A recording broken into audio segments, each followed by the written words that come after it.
On today's episode of Titus and Tate, the NBA playoffs are underway. We are one game into, as of this recording, there are games tonight. There are games just about every night. That's how the playoffs work. Games are happening. As of this recording, Tate, we are one game into every single series, and people are already throwing around the F word.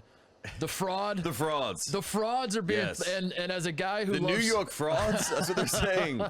as a guy who loves throwing around these F words myself, I am so excited. I'm licking my lips.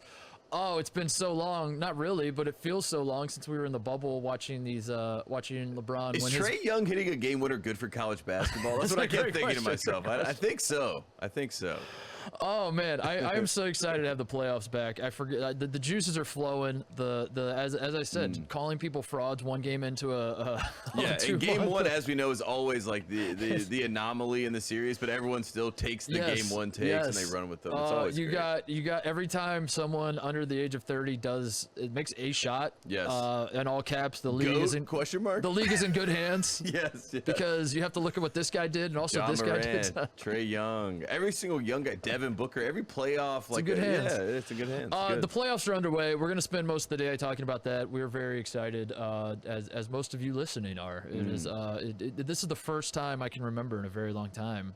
I know the Nets are heavy favorites, but it does feel like you don't know what's going to happen, and that's a rare feeling in the NBA because that's what soured me on the NBA for every so often. You get soured because you're like, I already know what the finals is going to be. It might end up being the Nets Lakers, but I think that's why we're excited, because you expect that to be the case. And, you know, I thought we'd lead the show with Phil Mickelson winning a major, but luckily the NBA playoffs, they got us back. They got the young guys going, and now the league is in good hands, and so is the show. All that coming up, but first, Woody Durham.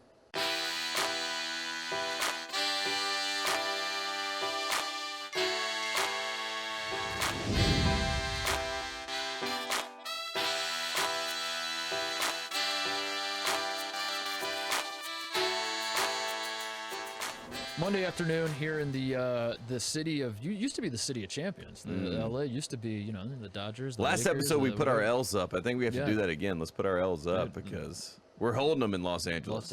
How was your weekend, by the way? It was a good weekend. Went to Dallas, Dallas, Texas for a wedding. Charlie Hume, who you know, has helped us before, and his younger brother David got married, but had the family in town. We went to SMU. Sean Stout. You did? Yeah, we got the tour. You know, Sean Stout gave us the tour. We played pickup. We had a great time. We committed to SMU. We committed to the greatest riverry, the new greatest rivalry in Texas. I'm a TCU guy, right? Because TCU won the, and you went with the winners. Played again. And then that was the last time they've played. They may never play again. But it was a great experience all around. Tim Jankovic, the coach, we saw him. My mom was very excited to meet Coach Jankovic, and she's an SMU fan now forever. She was yelling "pony up" as we walked out of the building. Okay. But what do they do? What is their hand sign? Theirs is like V's, right? Or they do they do kind of the USC peace sign deal. I know that they have Moody Magic. That's my little insider thing, that they're trying to create that at all times. But Jankovic got the Johnson & Johnson shot just like I did. We were talking about the problems that we had. I had similar issues. We kind of went through the exact same thing. So I kind of was a shoulder for him to lean on. He was obviously a little tweaked out. He said he was going to swim some laps to try to get some normalcy back in his life. But it was great to catch up with SMU basketball. They're excited. They got a good team. Got a really good team. A lot of good transfers coming in. The Southland Player of the Year was there. Zach Natal, and he met my parents and was having a great time, telling them about the season coming up. So is this just propaganda, though? It might be. Yeah. But Sean Stout, as you know, he doesn't say good. He'll be honest. So he likes his team. We need someone to. I'm surprised there's no one in college basketball media that is on this. Maybe we could do it, but let's be honest, we're way too lazy for this. To track like who is the most reliable coach and talking about his own team going into a season. Chris Holtmann. It might be Chris Holtmann. And it's because he negs so hard. Chris Holtmann's like, I like what I've seen. But in some ways, the negging, like that makes him unreliable. Right. But that's true. But this year, I feel like he loved the team going into the season. And then I don't know what happened. They didn't get him played in the NCAA tournament because they tested positive. Them and VCU. That's Ohio what State it was. were the two. Yes. So and I then guess Florida embarrassed himself, as we all remember. Oral Roberts beat Florida in the first round, and almost kept the magic going, beating Arkansas. Oh man. I got this situation I got to throw at you before we dive into playoff talk, because it involves our good buddy Kyle Crichton, our former producer. What happened? This happened this morning, and I figured let's just talk about it at the start of the show instead of saving it for later, because it's been on my brain ever since, and I can't figure out who's wrong in this situation. So Kyle, as you know, lives. You and I live on the west side of LA, which for most of our listeners, they don't live in Los Angeles, and you might not know the geography, and it all just feels like one city. It is impossible to go across this town. Like the traffic sucks. It's big. It's whatever. So we live on the west side. I used to live up in like West Hollywood area because that's where the Ringer offices were, and I would go. It made the commute a lot shorter. And in living there, Kyle hooked me up with his barber. Yes. Fern. Fern's his name. He's talked about him on BS show a little bit. And anyway, long story short, Tate, I'm bearing the lead a little bit. I'm going to get my hair cut today. Not all the way cut off, but I'm going to get it trimmed up. For the first time in 14 months, 15 months, I'm getting my hair trimmed. And I told Kyle this, and I was like, Kyle, if I'm going to make the drive all the way from Marina Del Rey up to like... Come hang out. Be there. I was like, let's hang out. So I said, because Kyle lives up that way. So I said, what days are you free early next week? And he said, I'm free Monday and Wednesday. So I said, perfect. So I set it up. Today's the day. Today's Monday. I set it up for Monday. I texted Kyle this morning. I was like, hey, I got to record the show with Tate. Then after the show, I'm coming straight from the studio, and I'm going to get my hair cut. Monday, I'll probably be there like 5 or 6. And he's like, damn, it's Lana's birthday. It's his girlfriend's birthday. And I said, why did you tell me?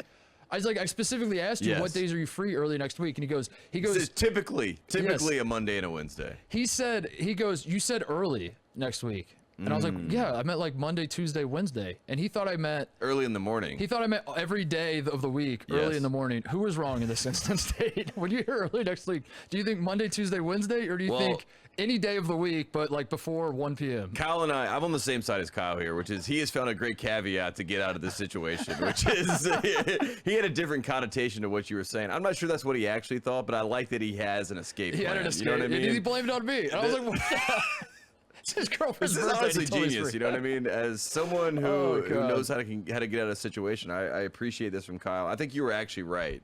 You were right. All right. But what Kyle did was actually masterful, so we have to give him his credit. Right. So you almost have to shoulder the blame. But my goodness. There you have it. What a story. Good job, Kyle. I'm gonna drive all the way over there. He's gonna be. I should figure out where he's taking her to dinner tonight and just show up and. I'm trying to guess in my mind. Chipotle. Yeah. Pink's hot dog. Yeah, let's go get a hot dog at Pink's. Oh man, let's talk about the playoffs a little bit. I'm clapping. I'm so excited. Where do we want to start? Because I think that's kind of interesting in and of itself. Is like there are 8 series going on. They, as I said, we're recording this Monday. I think the Heat and Bucks are about to tip off, like even right this second as we're talking. But every series has played 1 game, and in that regard, they're all kind of level. A lot of good games. Basically, every single first game of the playoffs was great. Yes. But what stands out to you, Tate? Because that's telling. Whatever you say is very important, and we're gonna have to pretend like that's the most important thing. So choose wisely. The demons of Giannis Antetokounmpo. That's what stands out to me, because the Miami Heat, they have. It reminds me a little bit. These are the Giannis rules that we're living in. It reminds me of what the bad boy Pistons used to do to Jordan, where they're just beating him down. They're mentally in his head a little bit. And Giannis, they're completely in his head. And the reason why I say this is because of a 10-second call. Yeah. And that says it all, because Giannis Antetokounmpo, when he first came into the league, obviously I think everyone was enamored with him. John Hammond was the GM of the Bucks, who only takes wingspan. He drafted John Henson, drafted Larry Sanders, drafted Thon Maker in the first round, 10th pick. So Giannis has always intrigued me. I've always watched him. And one of the things that I remember from 2016, this is the year that's, 73-win Warriors. This is probably when I'm the most plugged into the Everybody NBA. was. This is before Kevin Durant. Exactly. This is when everyone's locked in. And I remember Giannis taking free throws, and I remember teams complaining about it. And I remember people pointing out that it was taking too long, but the NBA kind of let it slide. Yeah. And he was a 77% free throw shooter. And he had never gotten this call before. And he finally got a call in 2016. And then from there, they started watching him. They started counting on him. And he dropped down to about 67, 68%. And when he gets, when he gets a little bit flustered, he tends to wait on the free throw line and take a longer shot. Karan Butler, the assistant coach for the Miami Heat, is calling it and counting it every single time. And it kind of reminded me of Paul Pierce used to do this to Dwight Howard. In 2010, when the Celtics beat the Magic, he did that to Dwight Howard. Every time he went to the free throw line, he would count the 10 on his hands, and Dwight Howard would get nervous every single time. So I think the most fascinating storyline for me, and I know it's probably very finicky and very nitpicky or whatever. Dude, that's what this show is. It's great. I'm fascinated by the Giannis Antetokounmpo nerves and the fact that the Heat are in his head. As you should be, because it was a situation that you almost never see Yes. I Karl have seen it Malone before. would do it. Dwight, obviously, like I mentioned, but it's rare that you see this. You can watch a lot of basketball in your life and never ever Yes. once see a 10-second call, much less in a playoff game. Much Shaq less was at down the to just end. miss it. He would Yeah, just throw Shaq's it like, up "I don't there. care." He's like, get the rebound. But yeah, Caron Butler should moving forward. He might. Just literally count out loud. Yeah, I said think Paul he Pierce basically is.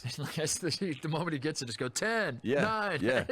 Pierce just did it with his hands. I mean, it was so funny because it would also get in your head as a viewer because you're like, this guy is literally just doing this, counting it out, and it was 13 seconds when they called it on Giannis. Like he was already past 10. I saw people. Butler called it at 10, and they let Yeah. it go for 3 more, and he still was waiting. So I saw people freaking out about. I mean, we've reached a point where everyone's talking about everything to where you can find people that say anything. But Yes. there did seem to be a sentiment of like, why would you call that? Why like what's the harm in letting him shoot? And I don't know. I guess I'm a stickler for the rules because I was like, you get 10 seconds to shoot the ball. Like, yeah, and 10 don't seconds is understand. an adequate amount of time. To put it in perspective, I mean, in college, you have 10 seconds to bring the ball across half court. So, Yeah. what I mean, like, you can get a free throw off in 10 seconds. We have people that can get shots off in 5/10 of a second. Like you said, I think if I was nervous about something, I would just want to get it over with quick. But that's why he's better But when he he's- waits.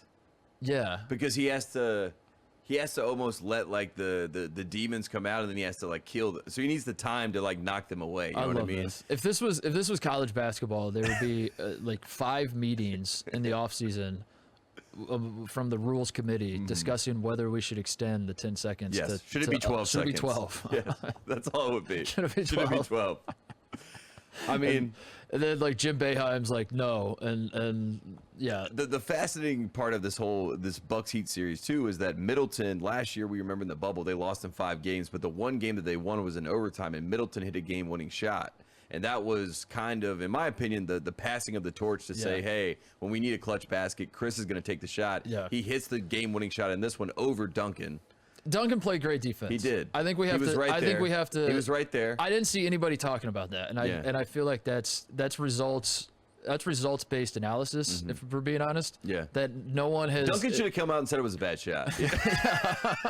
No one is applauding Duncan for playing great defense because the shot went in. Yeah. When again, like I said, that's just results-based. What you got to do is you got to be process-based. Yes. And the process was good. It was good. He was there. Great defense. He Did I knew tell you what was about- happening. By the way, did I tell you about the time Duncan texted me when he was in? Show the tweet. Put the tweet out.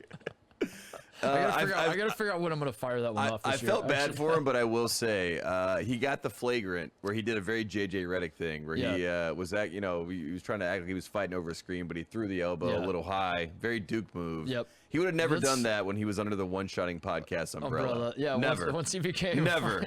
Once he joined the dark side, I saw a little bit of it. So I'm gonna say it. I was pulling for the Bucks. Whoa. Yeah. You're turning on Duncan. I'm not turning on Duncan. You're turning on. The Heat. They've already done it before. I saw it last year. I like the idea of the Bucks getting over the mental hurdle. I want Giannis to get over the hurdle.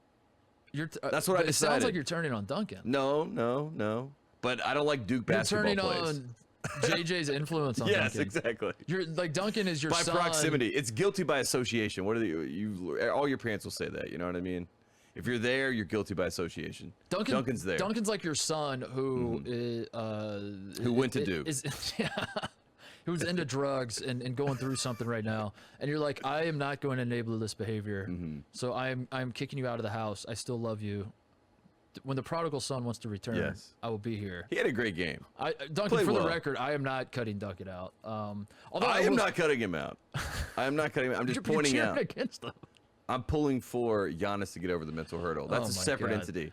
I You know will. what I mean? I will. I want to call Duncan out for this. He was mic'd up in game 1. He's horrible at Yeah. being mic'd up. Like you gotta know Duncan if you're mic'd. Like you have a podcast for God's sakes. You got to know the media game. If you're gonna be mic'd up, you got to say funny stuff or at least try. Yeah. You can't just be like, here we go.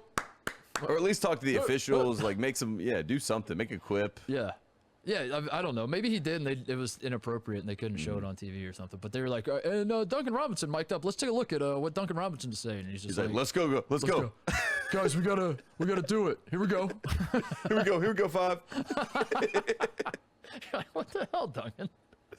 Oh man. But I think that's the most interesting series from my vantage point. But I understand why all eyes are going to go to probably the Suns and the Lakers, right? That's what most of America is watching and they're fascinated with, because we have LeBron James putting on the acting performance of a century. Oh my God. We what have is Chris going Paul on with this guy? just trying to fight over his demons of being hurt in the playoffs. I think both of them are at this, moment in time, this watershed moment.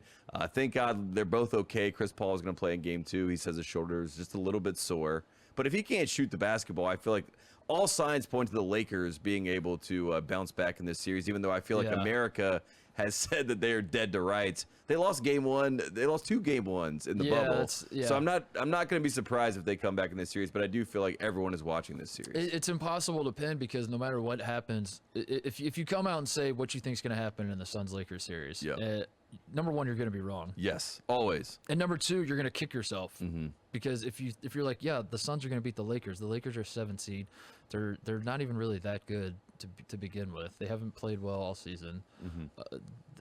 They're not deep enough. I don't see it. I don't see it happening. Like they're probably going to lose in 6 games. You say that, and then LeBron and the Lakers win, and then you're like, I'm a moron. Why would I bet against LeBron? Why would I ever Anthony think Davis? LeBron was not going to win? Yeah. But you do the opposite, and you're like, oh, it's LeBron and Anthony Davis. They're not losing the first round. And then they lose in 5 games. And you're like, I'm an idiot. Why would I think that a 7 seed that's played like garbage most of the season? And that's what's happening with that series, which is why I'm abstaining. I'm not offering takes. I'm just watching. I'm appreciating. Yeah. I'm doing.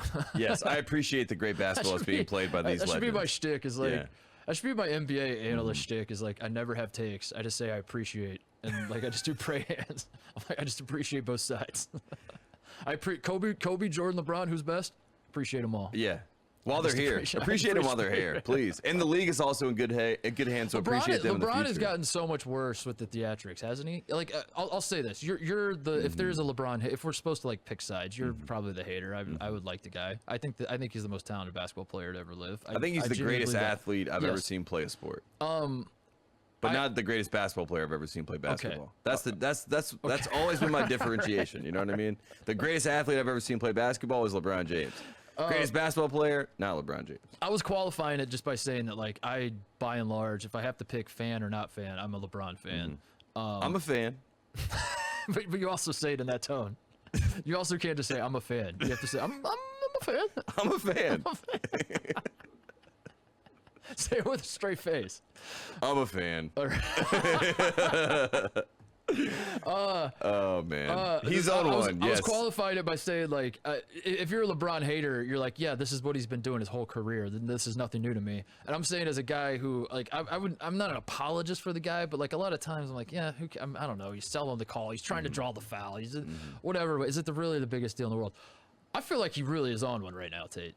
Like it's very noticeable to me as a guy who's not even on high alert for LeBron shenanigans. It feels like the shenanigans are turned up to 11 right now. It's giving me very much 2014 Finals vibes, because you remember in Game 1 he left the game early. He was injured. The Spurs, I think, in that game solidified that they were the better team. I think he knew it. We knew it if you were watching at home. But again, it did give me that vibe where he was like, I'm okay to fall down right now, because I will fall on the sword because Anthony Davis sucks. You know what I mean? It felt like very much that was the vibe of the game. And luckily for everybody at home, Anthony Davis after the game acknowledged that if he plays this way, they have no chance in the series, which begged everyone to ask, why didn't he say this to himself maybe at halftime? Yes. And then make the adjustments in the second half. But look, if you look at the numbers in the bubble, Anthony Davis shot 52%, like from 18 feet and out. And for his career, he shoots 31%. So that's where a lot of people were saying, hey, Anthony Davis, we know that it worked last year. That was the formula for success. But you also had JaVale McGee. You also had Dwight Howard. Andre Drummond is not JaVale McGee. He is not Dwight Howard. Marc Gasol needs to play. I don't know what is happening. With that situation. He's great on the ball. I think he could help them with some spacing issues that they obviously had. Kyle Kuzma had 0 points in this game. That's not what you want. So, I mean, in general, when you look at this Lakers team, you could point out all the problems. But if Anthony Davis plays the 5, like he did last year in the NBA bubble, they're a different team. Yeah. So there has to be that moment in time where they make that pivot. I assume Vogel's going to play matchups. But this first game, they seemed to just play who they were. They were just like, we're just going to play this game straight up. And see so if the Lakers lose the first round series, that makes the title even more Mickey Mouse. last year. Is that what you're saying? You're saying that Anthony Davis having the bubble, having no fans in there, that matters, right? Yeah, that matters. Absolutely. Not having any fans. And Anthony Davis is, that the playoff stage that he was on was brand new. I mean, I remember the Pelicans running. That was not a playoff stage. The playoff stage last year. Yes, it was a bubble stage. It was a bubble stage. Exactly. Yeah. So we've never seen him here. But that to me is the fascinating part of Devin Booker, though, because Devin Booker has also never been here, and he's playing the defending champs, and he drops 34, and he looks like Kobe Jr. And so. It's a very is the league in good dichotomy. hands is what you're saying, because if it's in Devin Booker's hands, they're good. Are we sure it Davis, was in good hands? That's the question, because last year after the bubble, everyone was saying Anthony Davis is better than Giannis. Anthony Davis might be the best player in the league. And last night, every single person you saw was like, who's this bum? Get him out of here. And that's the world we live in today. But also, I think Anthony Davis has to figure out who he is in this version of the Lakers. And right now, Drummond is taking his spot. Yeah. And Drummond has to get on the bench. Let's just be honest. Yeah. He has to. Yeah. He can't catch the basketball right now. We don't want the league in his hands. That's a fumble. Get the league out of his hands. Where's the league going? Who wants the league? Kick it out to LeBron. Let him have the league. And I think that the Lakers have to win. I think they maybe not even win game two. It might be. It just needs to be a close game where they make sure that they let it be known that, like, when we go back to LA, we're winning both those games, or we're going to 7. That's what they have to. It is funny because obviously we're college basketball guys, and the way you focus on the NCAA tournament and maybe the first game of the NCAA tournament, it's easier to jump to conclusions because by the time the NCAA tournament starts, you kind of want your team to be a finished product because it's only a 3-week tournament. Yep. It's if you're trying to win a national title and you come out of the gate in game 1 and you look like ass. That's an alarm. That's an alarming situation where you're like, uh-oh, we suck. We got to figure this out. Yes. So the difference, obviously, with the NBA, and I have to remind myself of this, is that the playoffs are 2 months long. Like, it could be the game 7 of the finals is like July 22nd. The or something Nets like are that, the example of that. The Nets are playing into playoff shape. Yeah. But you have to win the first round to get to the second round. To the third round. Wait a second. So that's the interesting. I think the same thing is happening with the Jazz, by the way. Donovan Mitchell's not playing in game 1, and I think the idea was like we have a long road ahead. This is a 2-month deal that we're trying to win the title, and we'll just let the rest of the guys go win game 1 without Donovan, and then we'll get him back for game 2. And Nope. And then Donovan Mitchell, after the game, comes out and says he was very upset when he was told he was not going to be able to play in game 1. And then they told him it was about the future for that 2-month run. But like you said, if you are not guaranteed that 2-month run, you want to play. And Donovan Mitchell is the engine of that entire offense. He is the reason that it makes sense. He's the reason that it works. And if you watch the Jazz play in that game, you understand why Rudy Gobert. He sucks, dude. I'm Rudy Gobert. That dude sucks. Fraud. Hit the button. Hit the button. Look, I'm a Ben Simmons Defensive Player of the Year. That's who I vote for. And I know Rudy Gobert is probably going to win it. I think Rudy Gobert is amazing on the defensive end, unless he's playing someone like Stephen Curry that can take him off the bounce and expose him a little bit. But he's so great at being able to guard all 5 spots by being able to close out. But when he has to be the primary option on offense, or at least, he has to be an option, it is not good basketball to watch, and they need Donovan Mitchell to come back. I mean, I felt like this watching Jokic a little bit, where they weren't doubling him. They were just saying, you beat us, basically. Like, we're not going to double so guys get open shots. You have to beat us in this game. But it still was like, he still scored 30-some points and was solid offensively, even though it was a little bit more laborious than usual. But Rudy Gobert has none of that. You know what I mean? Like, it's not even close. So here's a spicy hot take that I'm not sure, excuse me, whether I believe it or not, but it's going to sound great coming out of my mouth. Please. I think the Jazz might hate Rudy Gobert. I mean, I think the rest of the players. Think about the history. He gave them all COVID. Yes. And I think at that moment they should have traded him. I think the moment Rudy That's Gobert what everyone thought at the time. They should have traded him. Yeah. I don't know how you come back from that. And even because at the time it was like when everyone else on the team, not everyone else, but there were a lot of other guys testing positive. Donovan Mitchell, most notable amongst them. It was before we knew a ton about COVID, and it was like alarming that this is happening. You're like, Yeah. oh my God, this is a disaster. The world shut down March 12th. And listen, we fast forwarded to now. Maybe it's not the biggest deal in the world. Donovan Mitchell, I don't know what's going on inside of his body, but when you watch him play basketball, he seems like he's 100%, like in terms of getting over all that kind of stuff. So maybe it's not that big of a deal, but it's hard to forget that how you felt in that moment. You know what I mean? It's hard to like and to add insult to injury, they go into the bubble, they get up 3-1 in the bubble, and then the Nuggets storm back against them. And we remember after that game 1, Jamal Murray's outside after they had this 50-point back and forth. You know, Donovan Mitchell kind of walks by, films on Instagram Live, is like, LOL, just beat his ass, basically.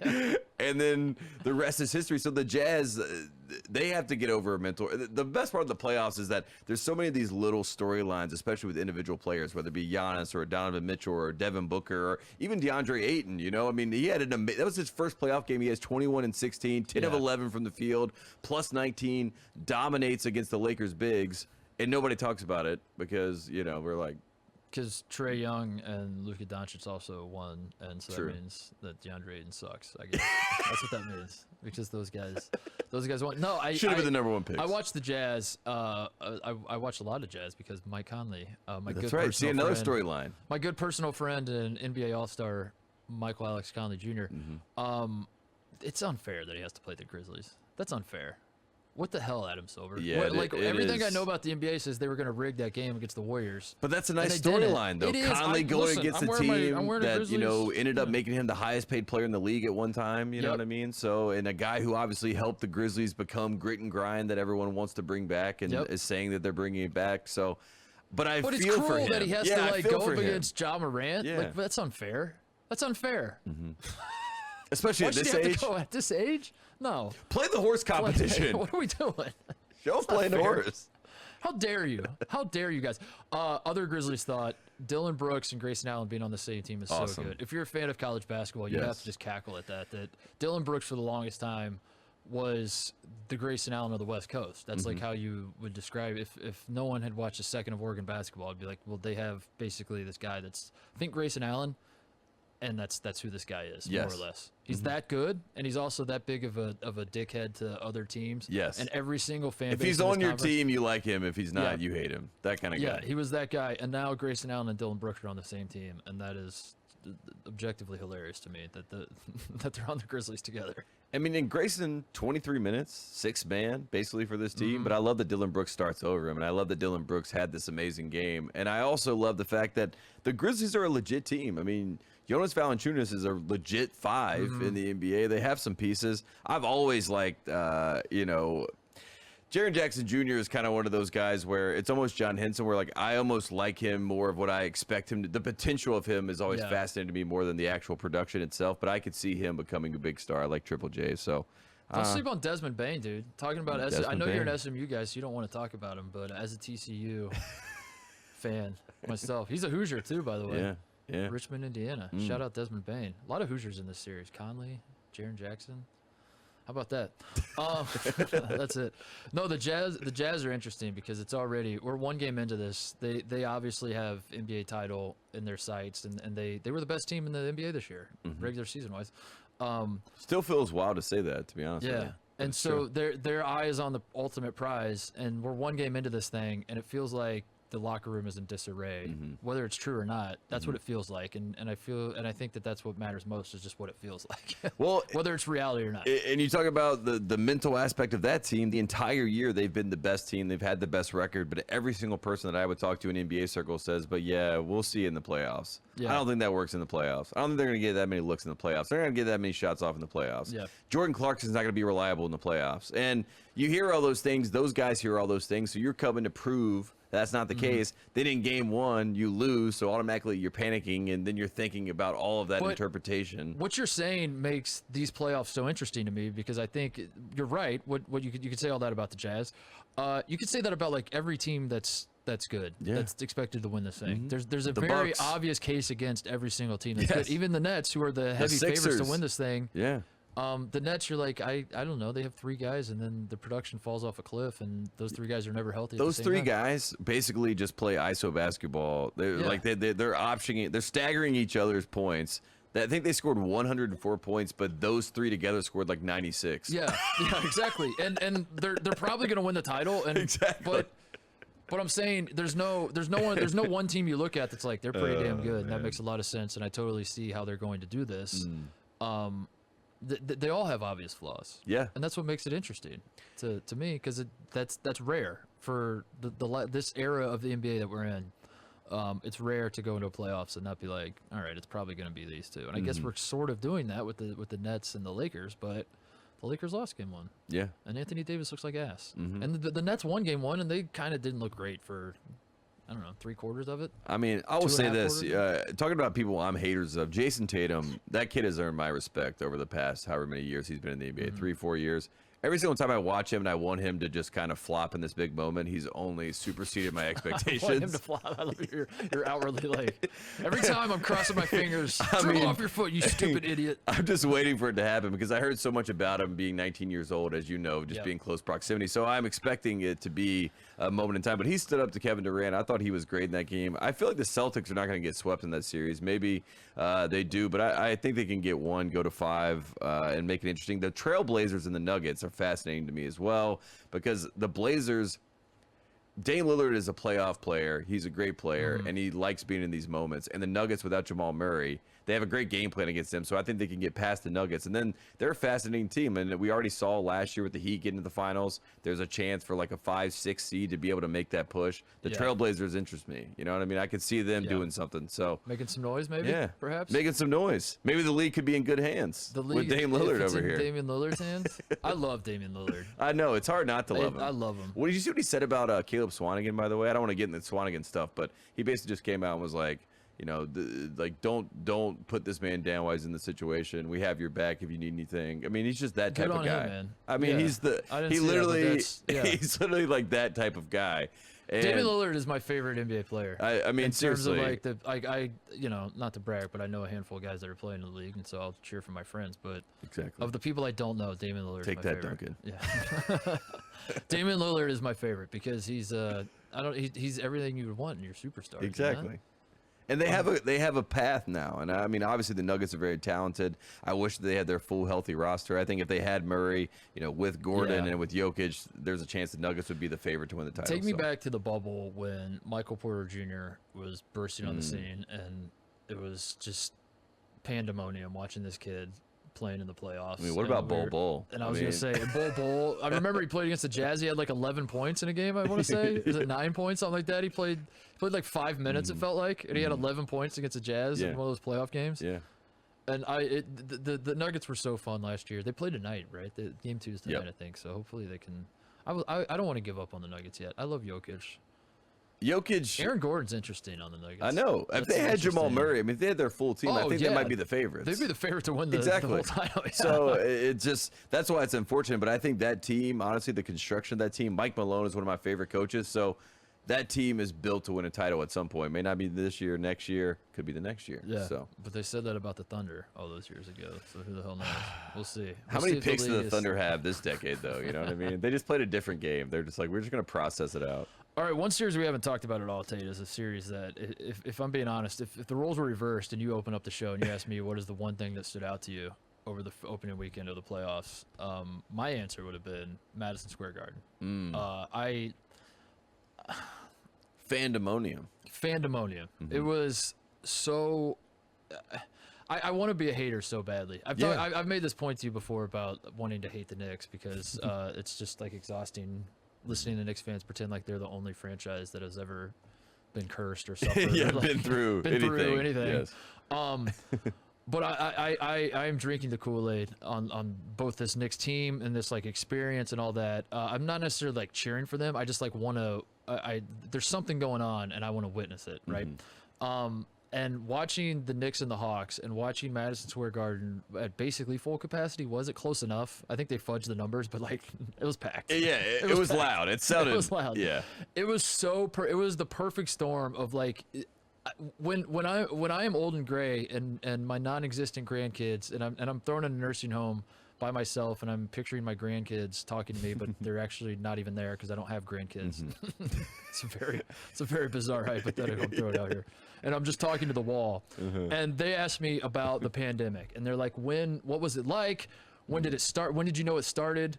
I'm going to use the bookmarks or the bookends of NBA stuff. I'm going to say it started when Rudy Gobert touched microphones. Honestly. And the pandemic was over when the New York Knicks hosted the Atlanta Hawks in Game 1 of the 2021 NBA playoffs.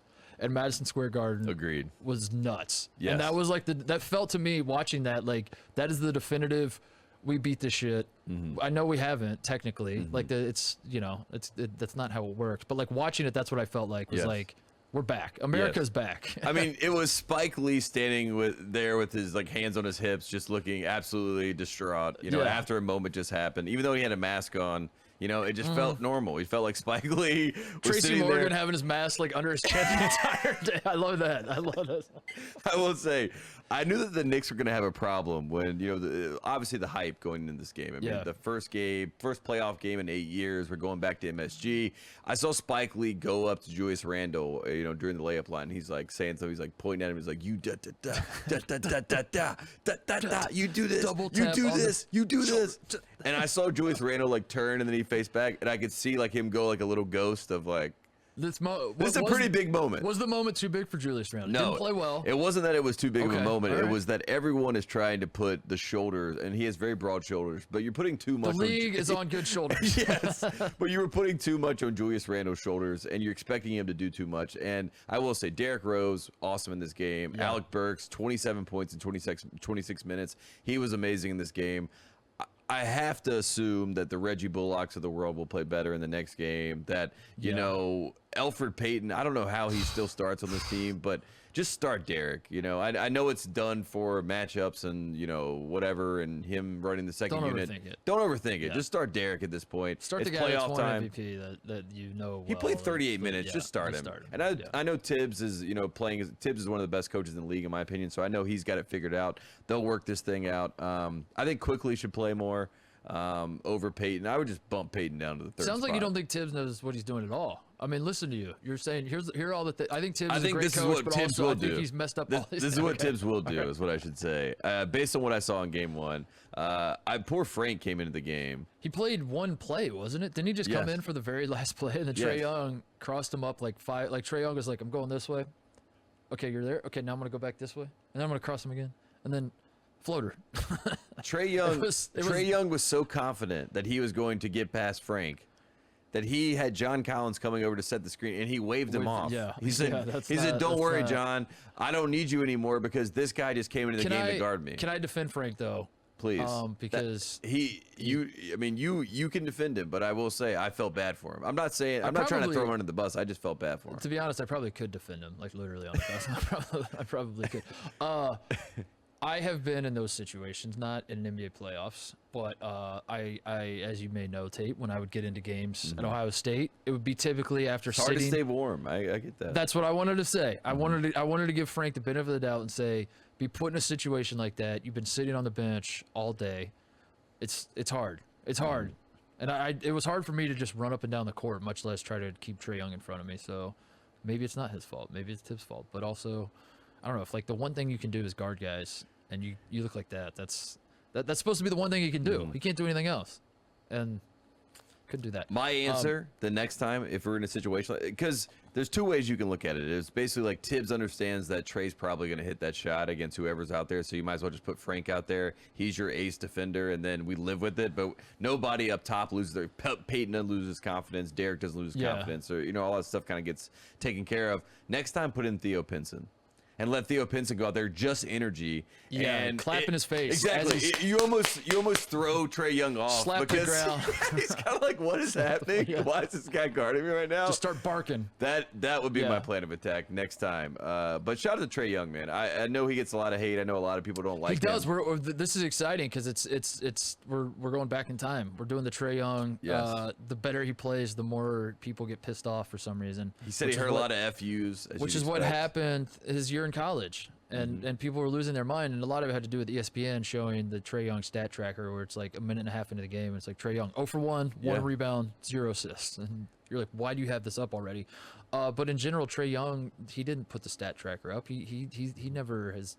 I don't understand why people hate him. And he was so good that Bill Simmons asked you and I if he was the greatest college point guard ever. In December of that year. Ever. He was averaging 30 and 10. I probably said yes. I think you and I were like, I don't think we've ever seen anyone average 30 and 10 like this. So he led the country in assists and points and did not win National Player of the Year because Jalen Brunson, who wasn't even the best player on his own team, won it.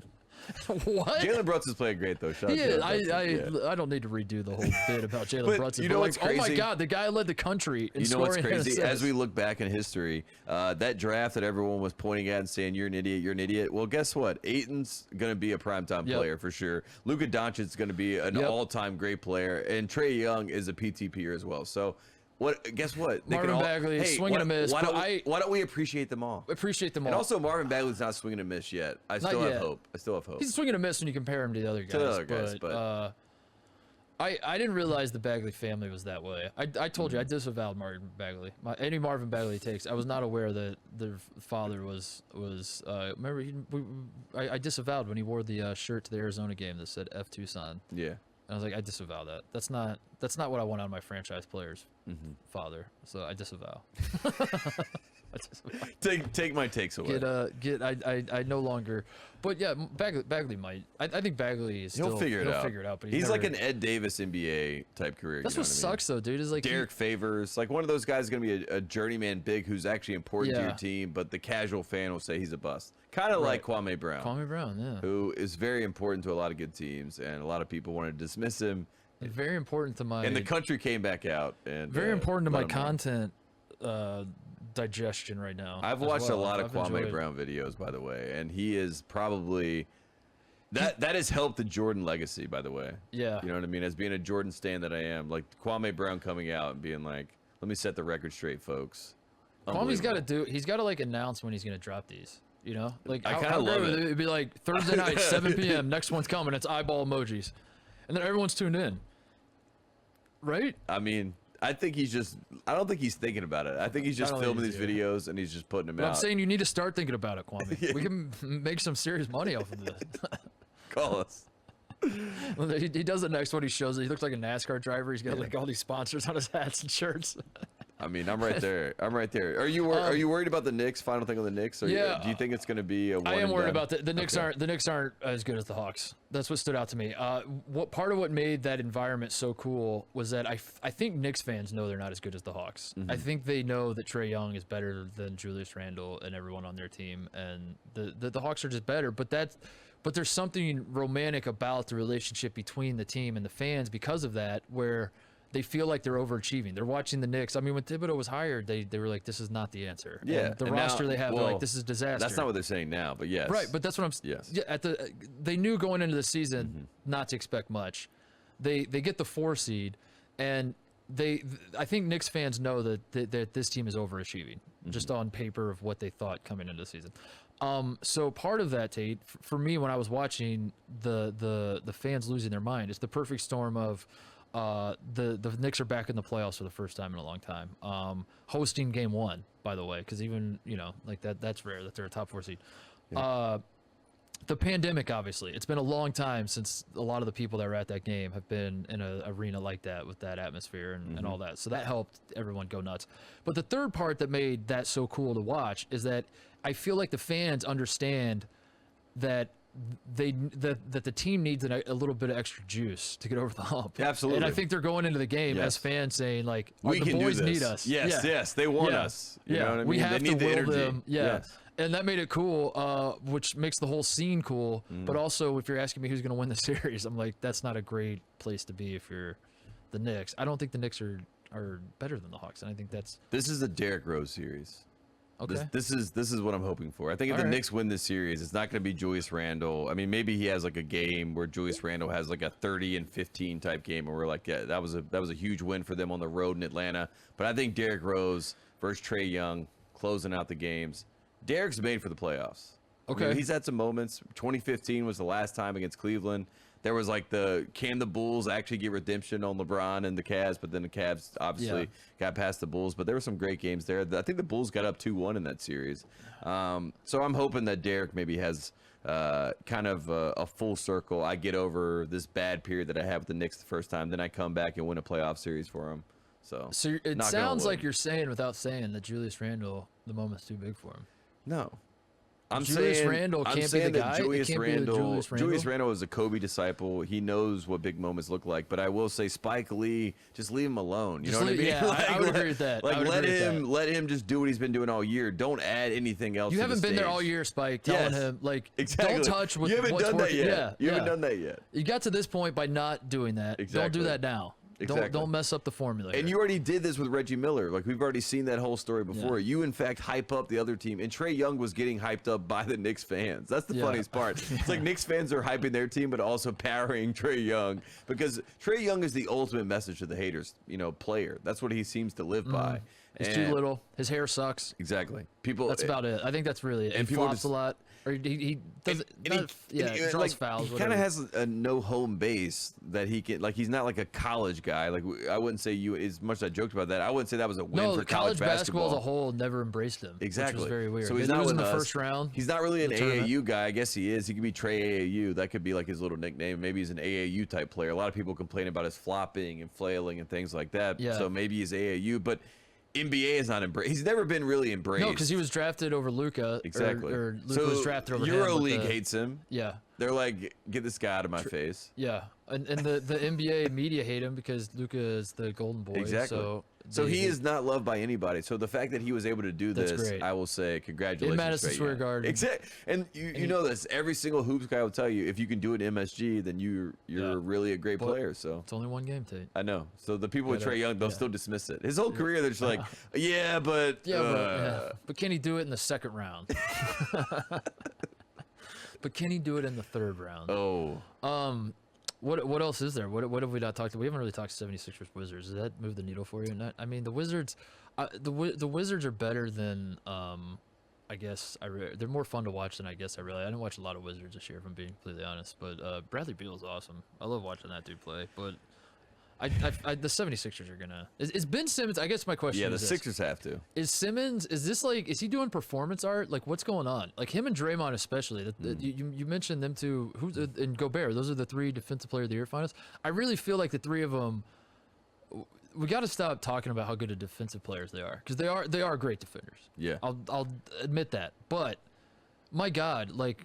You can play offense too. Draymond Green, especially. What is this man's existence on a basketball court right now? He is basically he's doing the I think Rodman was the first one. Yeah, he's doing Rodman cosplay. Yeah. Is what he's doing. Exactly, where you just kind of decide that you don't even involve yourself on one end of the floor. In fact, if you did do that, that would be a disgrace to your defensive prowess. Yeah, that's what I'm saying. It's like they want to. Ben Wallace did this a little bit too, where he was like, I only dunk and put layups back in, and if you give me the ball on the baseline and I'm 15 feet out, I'm like, Rashid, Tayshaun, someone come get the ball from me.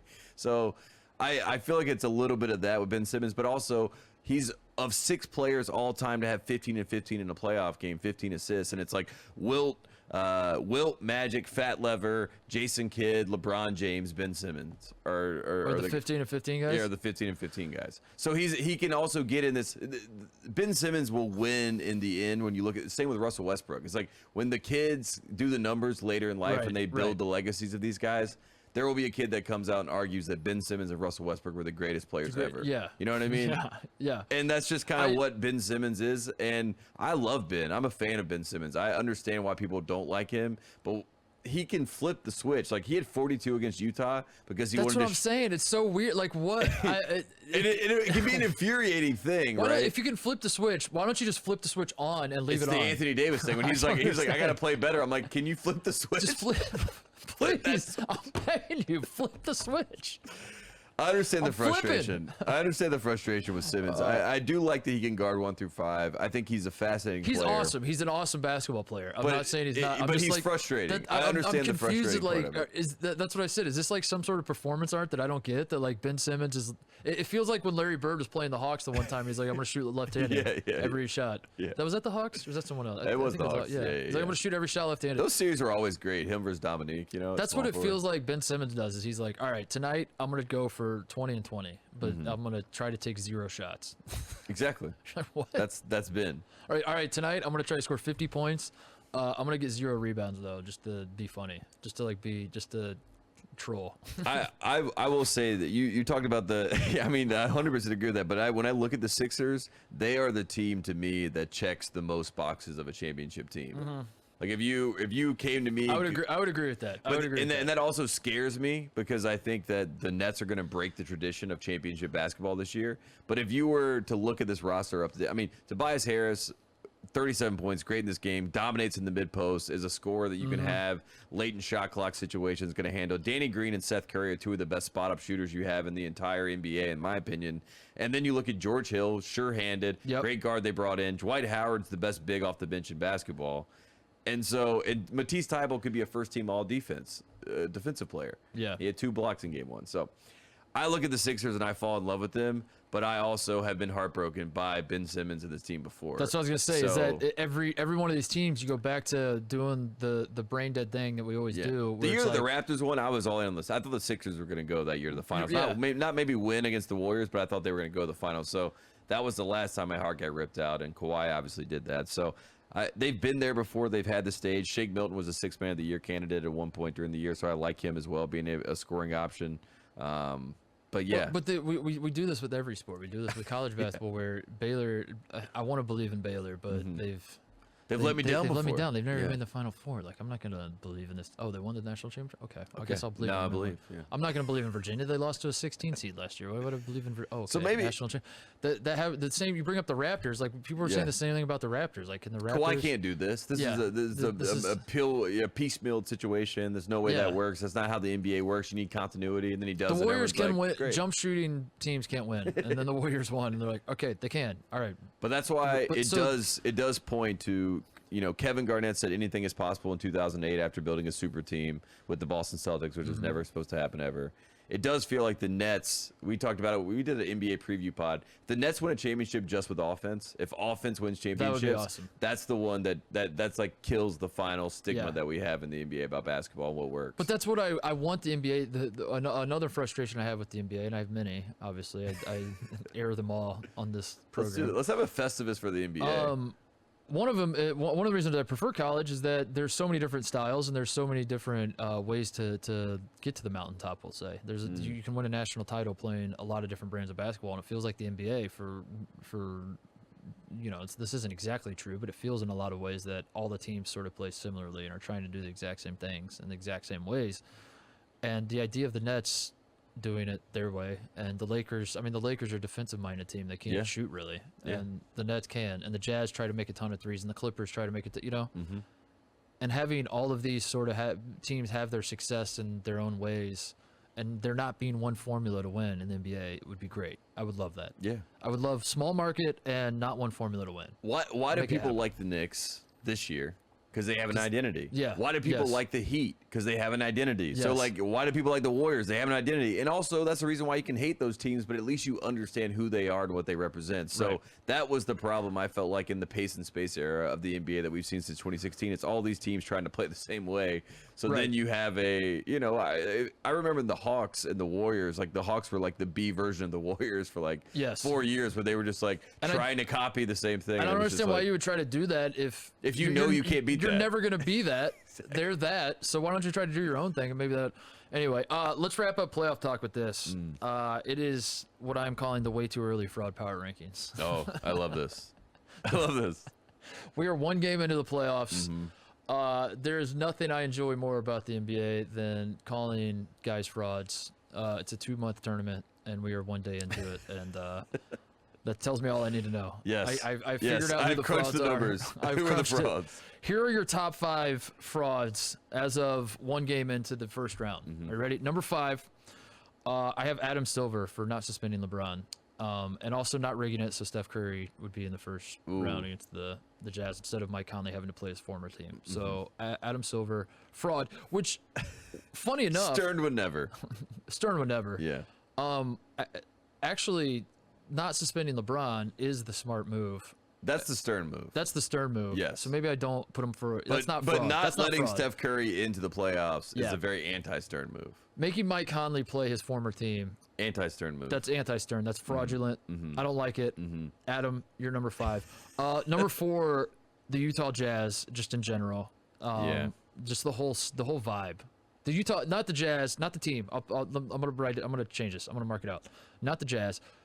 The Jazz vibes. Yeah. Just the vibes. Around the Jazz right now. They're fraudulent vibes. I'm getting fraudulent vibes. If they lose this first round series to the Grizzlies and we have a we believe Warrior situation like what they did, I do think that they have to look at Dallas and say we have to keep this thing going. You know what I mean? I'm scared that if they lose this first round series, that they blow it up and then it's move to all Seattle. I think if they lose the first round series, you have to move to Seattle. I think you change your name from the Jazz. I think you go to Utah, whatever that Utah Dr. Peppers or whatever they love in Utah, but change from the Jazz and give New Orleans the Jazz because Zion on the New Orleans Jazz. That's a fun team. And Zion National Park is in Utah, so send Zion to. That's the trade-off. You get the Jazz, but we get Zion, and then Donovan Mitchell and Zion. You get Utah Zion. Done. Boom. We just solved it. Figured it out. But for now, Jazz frauds. Number 3 on my list is this is a tie. The best player on every team that lost game 1. So just across the board, every single guy who's the best player if he lost. So I'm looking at you, Bradley Beal, Jason Tatum, LeBron, Tatum, Jokic, Randall, Kawhi, fraudulent. All Bradley Beal. The only one, Donovan Mitchell, but he's on the Jazz, the Jazz list already. No, he's DeAndre Hunter though, because he wasn't in this game, so he can. He can himself. be, yeah. So he actually outplayed LeBron in that sense, because if LeBron was really playing chess, he would have just missed game 1. That's a good point. He just would have sat it out. That's a good point. He actually. See, the real Stern move would have suspend LeBron, so he misses game 1. Then they have the excuse to lose game 1. And he gets to rest his legs. And if you're the Suns and you win by 9 points and LeBron doesn't play, all you're saying to yourself is like, who cares if we won? LeBron didn't play. You know? Now they have all the confidence to say we won. You're like rattled in the back of your mind because you're like, we won, but like, you don't even celebrate. Are we even better than them? I don't know. We should have won by more. That's true. Good point. Number 2 on my list. I hate to do it, but again, the fraud power rankings do not discriminate. I do not play favorites. Yes. Number 2 on the list is the Madison Square Garden crowd. As ruckus as it was, Tate, you couldn't guard Trae Young. Spike Lee couldn't guard Trae Young. I mean, come on, Spike. Spike, what are you doing? Yeah, move your feet. You guarded Julius Randle.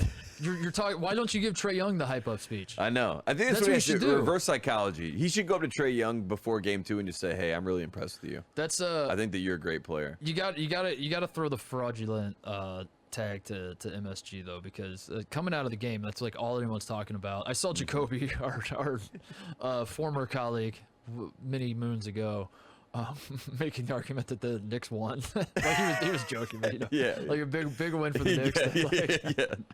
As far as PR, it was a very Duke win. Right, it's all about the offseason. The PR, and I'm saying you can't have that crowd, that moment, that everything leading. Like in my mind, I'm gonna remember that crowd is the marker for the pandemic being over. Yeah. And you lose the game. Yeah. To Trae Young. And you almost solidify Trae Young's whole existence. His you know whole what I mean? existence. He won. He shushed. I don't even think Trae Young's playing in game 2. I think he retired. Sit out. Like, that's the rule. Yeah, just sit out. Load manage. I did it. Legacy. He just has legacy checked. Number 1 on the fraud power rankings, the Los Angeles Clippers. They have always been. They are. Perennially at the top. They inspired the fraud power rankings last year, if you remember right. The bubble fraud power rankings when I busted them out. Were inspired by the LA Clippers. Maybe I should throw the entire city of LA. Maybe just throw the Lakers in there too. Just all LA. You and I, honestly, like being in LA right now. 2020 was the year of LA. Mick Cronin did all he could to make 2021 to start it out right.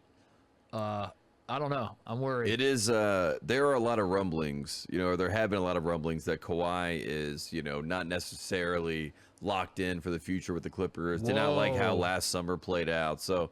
there's all that stuff that's been. He's going to the G League Ignite team. Exactly. So overtime. Yeah, he's going to play against prep schools.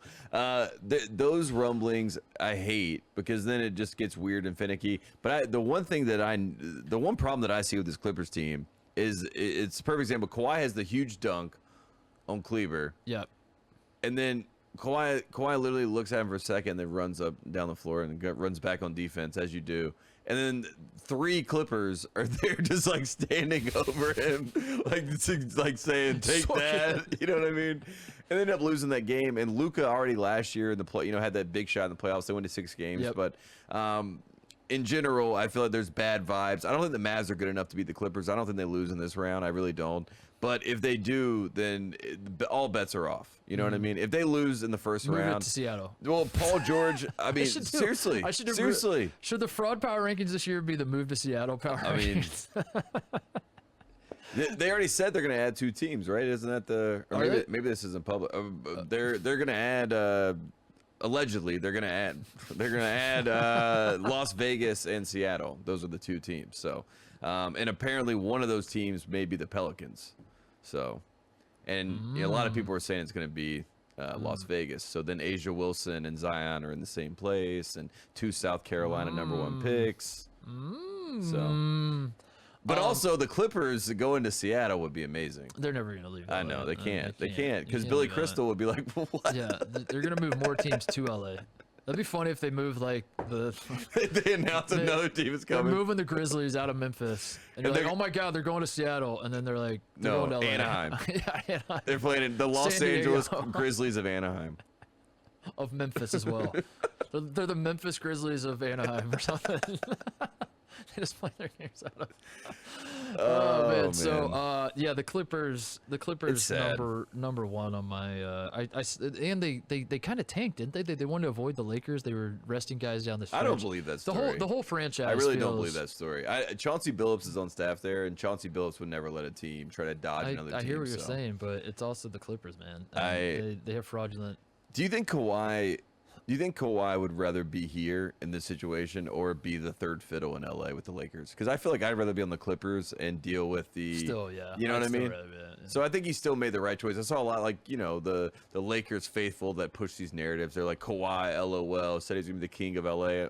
I still, at the end of the day, think Kawhi's probably happy living in San Diego, driving up 2 hours to play for the Clippers with no pressure really, than having to be on the Lakers and having. Single person blame him for everything. Who's the most enviable position if you could be one guy and then be like given where the team you're on, the franchise you're playing for? Is it Luka? It's Luka. Probably. I was gonna say you it's just Steph. have like full. It might be Steph though. It might be Steph. Steph this year definitely. Steph gets to golf early now. He doesn't even have to play in the playoffs. He's a hero. No one's even gonna remember that he kind of sucked against Memphis. Did you see the Steve Kerr press conference, by the way? What? They asked him. I think it was Anthony Slater. He's like, Coach, is this year a success? And he was like, absolutely a success. Yeah, that's what I'm saying. Like, if you're Steph Curry, you've already won MVPs, you've already won titles. Yeah. Do I even want to make the playoffs? Do I want to lose in the second round of the playoffs at this point in my career? No, I know. If I can't win a title, just let me go golf. If I know anything about the Warriors front office, is that whatever team goes out early, whether it be the Clippers or whoever it is, those players on that team, they will be getting called and figured out for the Warriors. Like, whether it be Paul George to go up there, whether it be if Anthony Davis loses. Yeah. If Anthony Davis and the Lakers lose in the first round, the Warriors will be calling Anthony Davis. I mean, same with the Heat. Yeah. Like Pat Riley's sitting over there looking at his team and just saw them lose to the Bucks, and he's thinking, man, if I just could add Paul George or Kawhi Leonard or, God forbid, Anthony Davis to Jimmy and these rest of these guys, he's gonna trade Duncan, isn't he? Yes. God damn it, Duncan. Just make a run, Duncan. Just make Duncan, please. America runs on Duncan. Come on. All right, shout out to closeouts. Let's wrap this thing up. What else? Shout out to Baylor big man Tristan Clark for committing to SMU. I'm all in on SMU basketball. I think that they're going to be great. And did you ask Jankovic why they don't play TCU? What happened? He said not good enough. Jamie Dixon. Did he say Jamie Dixon's a coward? Yeah, basically. Quote it. Coward. Put it out. He was cool, man. We didn't get to see Coach Jankovic last time we were there. I think we saw him. We saw him briefly, like he was watching film. We popped in. He's like, "Huh?" He had the glasses on. He like looked over him. He's like, "Leave me alone." So it was good to see him just be personable, and it was very funny. Like, you know, my mom and dad assumed that he's like a celebrity because he's like the head coach of the SMU basketball team, but he was very, you know, laid back, and I don't know. It's good vibes. You talk about bad vibes, you know, looking at the Jazz. There's good vibes SMU basketball. There's good vibes SMU everything. That place is unbelievable. There's just money. Like I went to get a drink at the water fountain. I pushed the button and just like coins started popping out. Gold coins. Yes. I was like, what the hell is this place? There's more money there than oh my God. If you told me SMU has more money than any other school in the country, I would just nod along and believe it. I wouldn't even stop to think like, what about Harvard? Don't they have a big I wouldn't even stop. I'd just be like, checks out. I've seen SMU. Also, they're not Southern Methodists anymore. They're just SMU. They've taken Oh really? Because they're not Methodist, right? Yeah, exactly. They're not, they've updated the brand, so it's just SMU. So the SMU actually stands for nothing. Oh my God, that is so perfect because that university stands for nothing. Exactly. Like literally, it stands for nothing. University is the only thing that still stands up. It is a university. It literally stands for nothing other than just like maybe money that's our plan this year. What does the SM actually stand for? That's a great. Some money. Some money university. Some money. I want to shout out John Brannon, former coach of the University of Cincinnati. Maybe if we don't have much to talk about on Friday, we can dig into this. But I don't know. The playoffs are underway, so I imagine we'll talk a lot about the playoffs. But John Brannon was fired by Cincinnati. Yes. He is taking it like a champion, and by that I mean he is now suing the school. He is suing the athletic director, and he is suing the president for being fired. And that's really all I know right now. But that's enough for me to be interested. So thank you to John Brannon for. I heard. I don't even know if I should say what I heard about, but because I don't know what is true and what was public or whatever, but I heard his like exit from Cincinnati was like hilarious. Like he was it was such an obvious like, yeah, we got to fire this guy. Like, yeah. That's I think I know what you're talking about, and I don't think that's public, but I do think it was hilarious. And at least he's not getting charged with extortion, right? It could be worse. It could be worse. It could be worse. At least he's the one that's doing the suing, but whew. Wes Miller's gonna fix that program, by the way. It's a new day. Xavier, since what's his name? Wes Miller. That's what I was thinking of. Jerome Hunter transferred from Indiana. He showed it. He's committed to Xavier. So Danny Peters already getting stuff done for Xavier.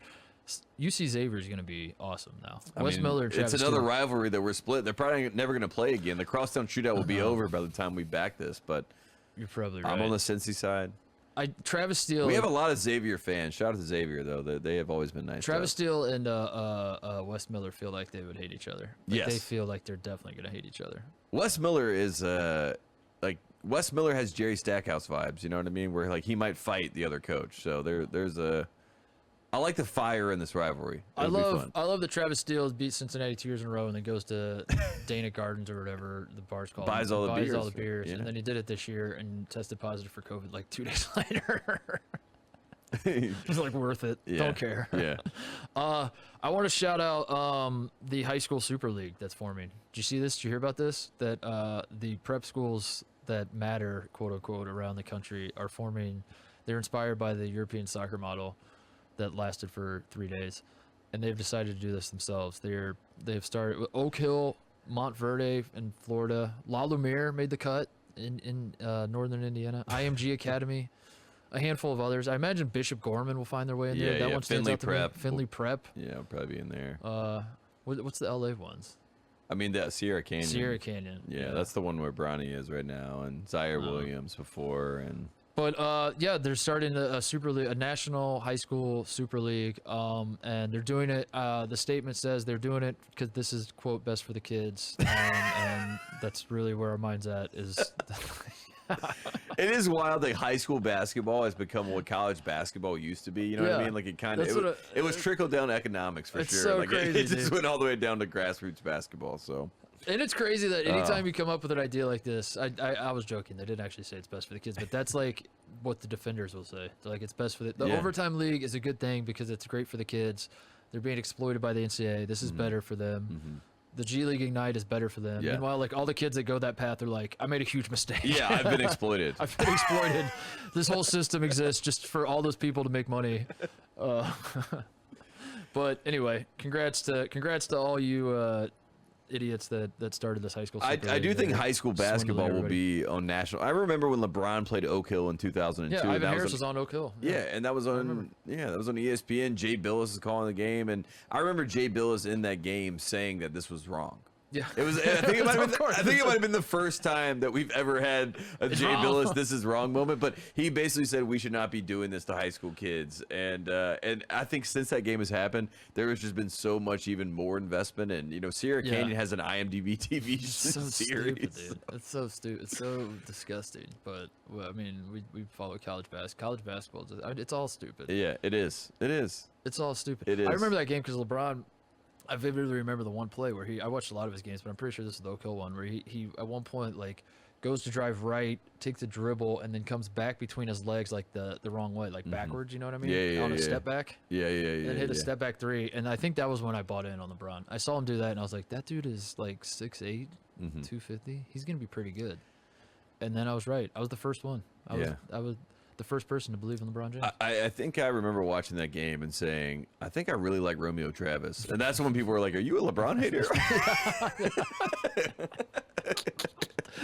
I want to shout out, we never shouted this man out because his transfer came in at a weird time in our scheduling of our shows where like we recorded a show and then he announced his transfer. And by the time we did another show, we didn't talk about it. And it just kind of came and went. We never shouted out Raymond Martin transferring to Kansas. So I wanted to officially do that. Lock it in. Remy Martin, the original Kyle's guy. Yes. Remy Martin. Take that, Sacramento Kings. Is going to be playing for the Kansas Jayhawks. So that's exciting. Also, I saw Jalen Coleman Lands transfer to Kansas. You want to, I mean, for God's sakes, we make Brad Davison jokes and Jordan Bohannon jokes and all these other guys that have stuck around for 8 years. Jalen Coleman Lands, dude. Yeah. That name. He's 27. He's at least 27 years old. This is his fourth team he's played for. He played for Illinois, DePaul, Iowa State, and now Kansas. I don't understand how that's possible. This is literally like his 6th year at least. Yeah. He played at La Lumiere also. So he did like a year of prep school after high school. My God, he's going to play at Kansas, so he's going to... It just goes to show that Kansas, I mean, North Carolina's playing this game with Brady Manick, you know what I mean? Like, all of these blue bloods now are saying, I don't want to recruit high school kids. They can go to overtime league. I'll take your best player from your school, and I'll recruit them here. So there you go. That's the sport now. Anything else? That's all I got. Shout out Phil winning the PGA Championship. That was 50 awesome. years old. Yeah. They did the graphic where they showed the oldest major winners of every single major, and Old Tom Morris at 46, the first Open Championship. I'm like, I think we could take him off. I mean, the fact that he invented the event, you know what I mean? When you're older than a guy named Old Tom, that's it's a weird position to be in. It's one of those things like it's like when you see Tony Soprano or James Gandolfini was 37 when he played Tony Soprano in the first season.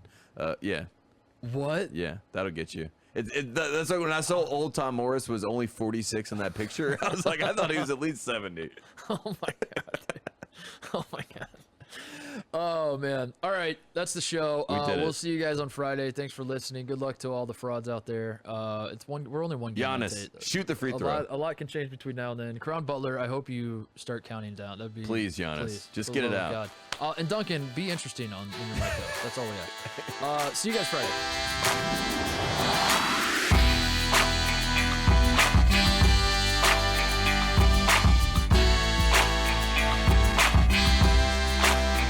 Hey there, thanks for watching Titus and Tate. For the full friend of the program experience, subscribe right below and come join us for all things college basketball. The action is heating up. Come join Titus and Tate.